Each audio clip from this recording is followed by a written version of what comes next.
Comme beaucoup, Jean Diène est venu de la campagne dès les années 60 pour trouver de quoi vivre à Dakar, comme journalier à l'usine.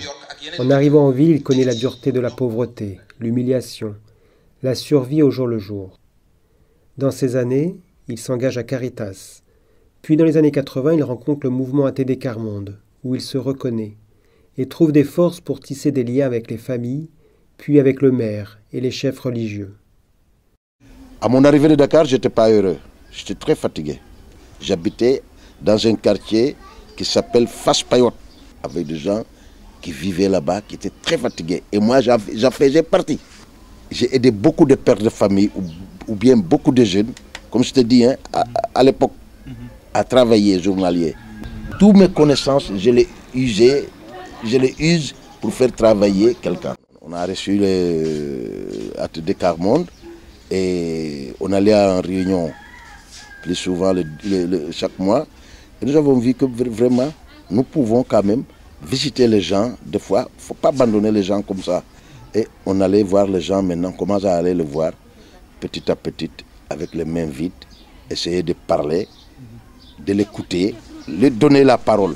Et ça, c'est très important.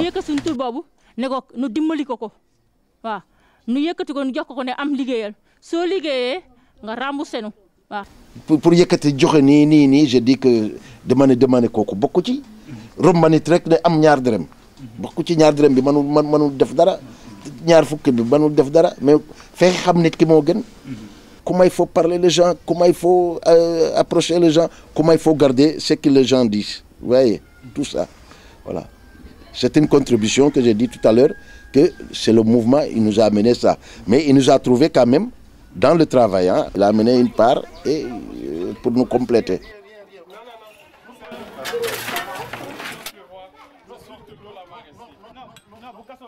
Moi, Jean Diène, j'ai pas d'argent, mais j'ai encore quelque chose qui est plus que d'argent. J'ai des poches remplies avec de confiance des gens.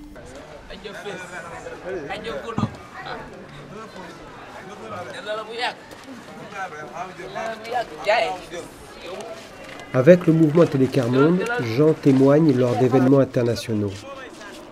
Pour lui, une seule façon de changer les choses, écouter la voix des plus pauvres. Ce que tu n'as pas connu, tu ne peux le combattre, dit-il, en pensant aux plus hauts décisionnaires qui n'ont jamais connu la souffrance de la misère. Le travail de mouvement, c'est d'être à côté des plus petits, à côté des plus pauvres, à côté des populations fatiguées, être à côté d'eux. Et je crois que c'est ce qu'on est en train de faire là. Tu vois, être à côté des plus pauvres. Jean avait une certaine éducation. Une éducation religieuse, mais également un certain savoir-faire. Parce que avant que nous sommes dans la commune comme élus, lui, il connaissait le terrain. Il connaissait particulièrement les plus pauvres et les plus fatigués. Une fois, il m'a fait traverser Guinaw Rail Nord jusqu'au sud pour me présenter une femme avec qui elle travaille dans la même communauté et ce qu'ils sont en train de faire. Il m'a pris, m'a mené dans une maison où, s'il n'avait pas intervenu, toute la famille serait dehors.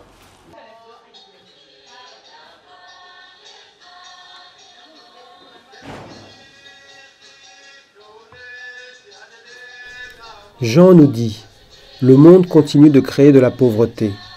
Des experts, des responsables prennent des décisions pour nous, les pauvres, et parlent en notre nom.